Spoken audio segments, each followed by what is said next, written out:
Welcome to PK tutorial. So today our topic is about colors and CSS. तो आज के lecture में हम देखेंगे CSS के कलर्स के बारे में कि हम कलर्स को CSS में किस तरीके से यूज़ कर सकते हैं और इसको कैसे डिफ़ाइन कर सकते हैं. So let's start. तो कलर के तीन है CSS में, यानी उसके तीन प्रॉपर्टीज़ है जो कि हम CSS में यूज़ कर सकते हैं. सबसे पहला है हमारे पास कलर, और उसके बाद है बैकग्राउंड, और उसके बाद है बॉर्डर. तो ये तीन इसके प्रॉपर्टीज़ है, इसको हम यूज़ कर सकते हैं. और उसके बाद देखते हैं हम इसके वैल्यू के बारे में. तो सबसे पहले हम इसका नेम दे सकते हैं, रेड ग्रीन ब्लू ये हम दे सकते हैं. उसके बाद है हेक्साडेसिमल कोड, यानी हैश के बाद जो हम 6 डिजिट लगाते हैं उसमें सबसे पहले जो 2 डिजिट है वो रेड कलर को डिफ़ाइन करता है, और उसके बाद जो 2 डिजिट है वो ग्रीन को डिफ़ाइन करता है, और उसके बाद जो 2 डिजिट है वो ब्लू को डिफ़ाइन करता है. और इसके बाद है RGB. RGB भी जो फर्स्ट डिजिट होते हैं वो रेड को डिफ़ाइन करता है, और जो सेकंड होते हैं वो ग्रीन को डिफ़ाइन करता है, और जो थर्ड होते हैं वो ब्लू को डिफ़ाइन करता है. तो ये हो गया RGB. तो ये तीन वैल्यू है इसके इसके साथ हम RGBA को भी यूज़ कर सकते हैं, यानी कि रेड ग्रीन ब्लू अल्फ़ा. ये RGB1 है. जो सबसे पहले होता है वो रेड होता है, उसके बाद ग्रीन होता है, और उसके बाद ब्लू होता है, और लास्ट वाला अल्फ़ा होता है. अल्फ़ा मीन्स यानी उसकी ट्रांसपेरेंसी, उसकी ओपेसिटी. तो इसको भी हम यूज़ कर सकते हैं RGBA को. और इसके बाद है HCL और HCLA, इसको भी हम यूज़ कर सकते हैं, लेकिन अभी मैं वो बताऊंगा जो आपको जो सबसे ज़्यादा यूज़ किया जाता है. तो वो है हमारे पास कलर नेम की, और उसके बाद है हेक्साडेसिमल कोड, और फिर है RGB और RGBA. इसको हम देखते हैं आज के लेक्चर में. So let's start. तो ये मैंने एक HTML डॉक्यूमेंट ओपन किया है. तो यहाँ पे मैंने एक हेडिंग लिखा है और एक पैराग्राफ लिखा है. तो इसको अभी हम ब्राउज़र में चेक करते हैं. तो ये मेरे पास कुछ इस तरह शो हो रहा है. मैं इसको थोड़ा जूम कर लेता हूँ ताकि आपको वाज़ेह नज़र आए. तो यहाँ पे मैंने असद खान ये एक हेडिंग लिखा है, और एक वेलकम टू PK ट्यूटोरियल्स ये मैंने एक पैराग्राफ लिखा है. तो अब यहाँ पे मैं एक CSS का पेज अटैच करूँगा. तो मैं कैसे अटैच करूँगा, यानी यहाँ पे मैं लिंक करूँगा. तो सबसे पहले मैं एक CSS का फाइल बना लेता हूँ. तो इसको फॉर एग्ज़ाम्पल मैं नाम दे देता हूँ color.css, और अभी इसको मैं सेव कर लेता हूँ. तो अभी इसको मैं इसके साथ लिंक करूँगा. तो वो मैं यहाँ पे करूँगा लिंक. यहाँ पे मैं लिंक लिख देता हूँ, और इसको अभी रियल दे देता हूँ, यानी REL रिलेशन. और इसको मैं दे देता हूँ यहाँ पे स्टाइल शीट. यहाँ पे मैं स्टाइल शीट लिख देता हूँ, स्टाइल शीट कर देता हूँ. और अब इससे आगे href दे देता हूँ, और वो मैं दे देता हूँ जो मैंने अभी एक colors.css दिया है वो इसको भी दूंगा, यानी मेरा जो CSS का फाइल है उसका पाथ दूंगा. तो अभी इसको मैं सेव कर लेता हूँ. तो यहाँ पे मैं इसको अब जो भी CSS में यूज़ करूँगा वो इसमें मैं राइट करूँगा. तो यहाँ पे सबसे पहले मैं H1 को दे देता हूँ, यानी मेरा जो टैग है उसका नाम मैंने दे दिया, और उसके बाद मैंने कर्ली ब्रैकेट लगा दिया. अब जो भी मैं इसको देना चाहता हूँ वो मैं यहाँ पे राइट करूँगा. तो सबसे पहले मैं इसको कलर दे देता हूँ, क्लोन लगाऊंगा. तो कलर मैं सबसे पहले नाम से दे देता हूँ. फॉर एग्ज़ाम्पल मैं रेड कलर दे देता हूँ और सेमी क्लोन लगा देता हूँ. तो अभी इसको सेव करके चेक करते हैं. तो ये देखें मेरे पास जो कलर है वो रेड हो चुका है, यानी जो हेडिंग का कलर है वो रेड हो गया. अब मैं इसी तरह इसको बैकग्राउंड कलर देना चाहता हूँ तो वो मैं दे दूँगा. यहाँ पे मैं बैकग्राउंड कलर लिख देता हूँ, और यहाँ पे क्लोन लगा देता हूँ. और इसके बाद मैं कलर का नेम दे सकता हूँ या RGB से दे सकता हूँ. तो मैं कलर नेम से दे देता हूँ इसकी वैल्यू.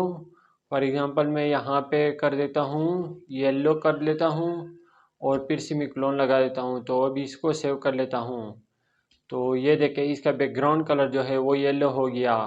और इसी तरह मैं इसको बॉर्डर भी दे सकता हूँ. यहाँ पे मैं बॉर्डर राइट कर लेता हूँ, वो मैं देता हूँ फॉर एग्ज़ाम्पल 5 पिक्सल कर लेता हूँ, यानी जो बॉर्डर है उसका जो हाइट है विड्थ है वो 5 पिक्सल हो. और उसके बाद मैं लेता हूँ सॉलिड कर लेता हूँ, यानी जो लाइन है वो सादा लाइन हो। और इसके बाद मैं इसको कलर दे देता हूँ, वो मैं कर देता हूँ रेड कर लेता हूँ। और यहाँ पे सेमीकोलन लगा के इसको सेव करके अब वेब ब्राउज़र में जाके चेक करते हैं।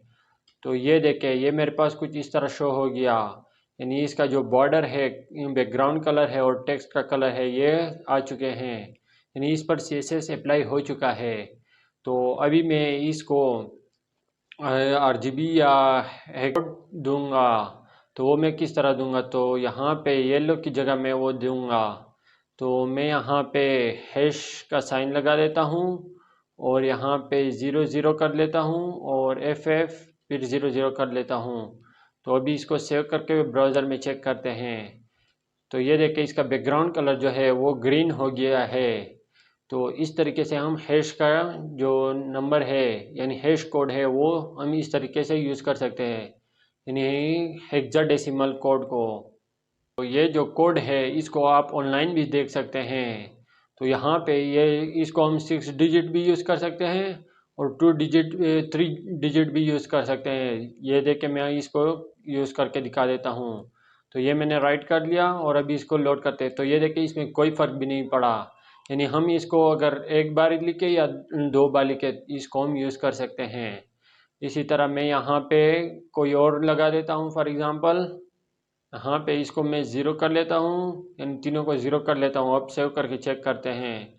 तो ये देखिए, ये ब्लैक हो चुका है। इसी तरह यहाँ पे मैं 1 कर लेता हूँ। तो अभी इसको चेक करते हैं दोबारा से। तो ये देखिए, ये हल्का सा डार्क हो गया। इसी तरह यहाँ पे मैं फॉर एग्ज़ाम्पल 5 कर लेता हूँ। अभी दोबारा से चेक करते हैं। तो इसको देख के ये देखिए, ये थोड़ा ब्राउन सा हो गया, यानी डार्क जो है वो डार्क हो गया, थोड़ा और डार्क हो गया चुका है। इसी तरह मैं यहाँ पे 9 कर लेता हूँ। अब दोबारा से चेक करते हैं। तो ये देखिए, इसका कलर और भी चेंज हो गया, रेड की तरफ आ रहा है। पहले ये ब्लैक था, तो अभी स्लो यानी आराम आराम से रेड की तरफ आ रहा है जिस तरह नंबर बढ़ रहा है। ये 9 के बाद हम यहाँ पे A यूज़ करते हैं। तो अब दोबारा से चेक करते हैं। तो ये देखिए, ये थोड़ा और लाइट हो चुका है, यानी रेड हो चुका है। इसी तरह अगर मैं D यूज़ कर लेता हूँ, तो अभी दोबारा से चेक करते हैं। तो ये देखिए, ये और रेड हो गया है। इस तरह से मैं अगर इसको लास्ट जो है हम F लिख सकते हैं। F से आगे हम नहीं लिखते। हम F जब लिखते हैं तो ये पूरा रेड हो जाएगा। तो ये देखिए, ये पूरा का पूरा जो है वो रेड हो चुका है। तो इस तरीके से हम इसको यूज़ कर सकते हैं। इसी तरह अगर मैं यहाँ पे दूसरे जगह पे यूज़ कर लेता हूँ, यानी F को यहाँ पे कर लेता हूँ, ये अब फिर दोबारा से देखें तो ये देखिए, ये एक और कलर बन चुका है। तो इसी तरह से मैं अगर यहाँ पे कोई और कर लेता हूँ, यानी 050 कर लेता हूँ, तो तब देखें, तब एक ग्रीन कलर बन चुका है। तो इस तरीके से हम दे सकते हैं। तो ये जो है ये फर्स्ट वाला ये रेड है, उसके बाद ये जो सेकंड है ये ग्रीन है और ये थर्ड वाला ब्लू है। तो इसको हम इस तरीके से यूज़ कर सकते हैं।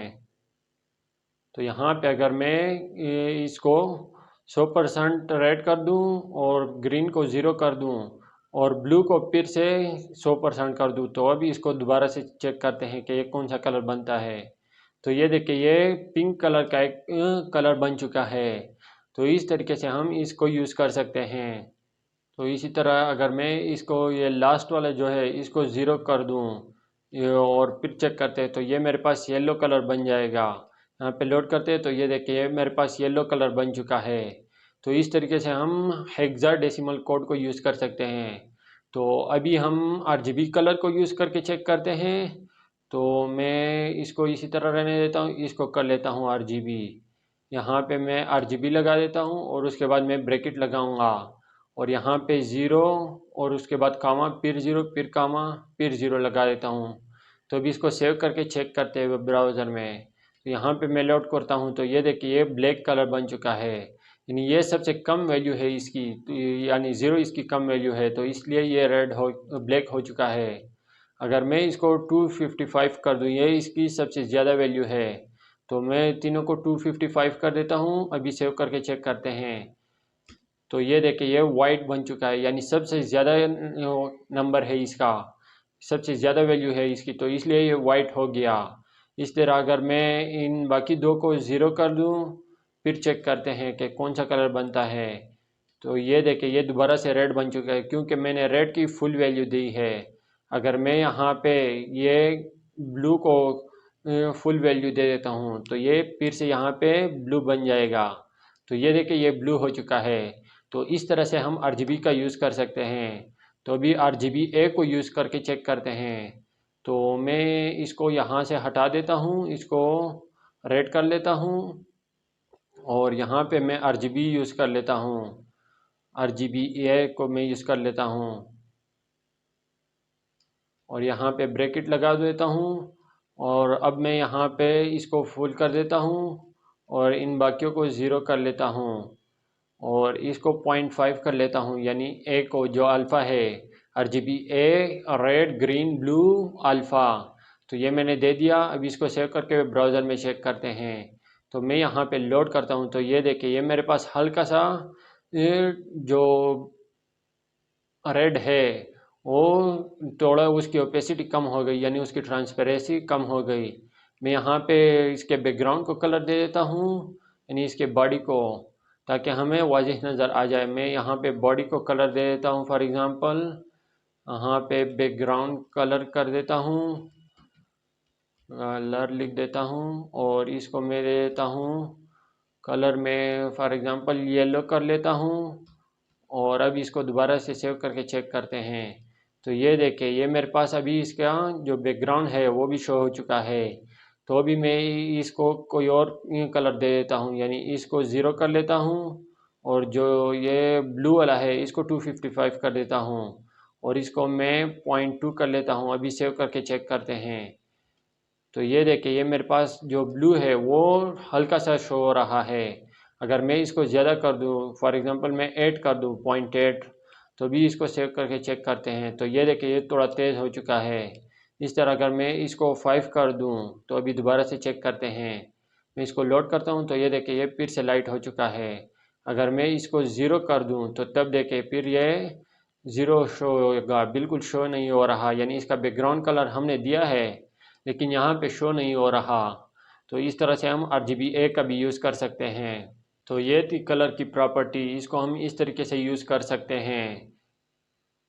कलर की प्रॉपर्टी और उसकी वैल्यूज़, जितनी भी मैंने प्रॉपर्टीज़ और वैल्यू बताई है आपको, उनको अलग अलग टैग्स में यूज़ करके देखें तो आपको और भी अच्छी तरीके से समझ आएगी। अगर आपको ये वीडियो अच्छी लगी है तो वीडियो को लाइक कर दें और अगर कुछ समझ नहीं आया तो नीचे कमेंट में आप बता सकते हैं और वीडियो को साथ में शेयर कर दें। और अगर आप हमारे चैनल पर न्यू है तो चैनल को सब्सक्राइब भी कर दें। Okay, thank you guys for watching.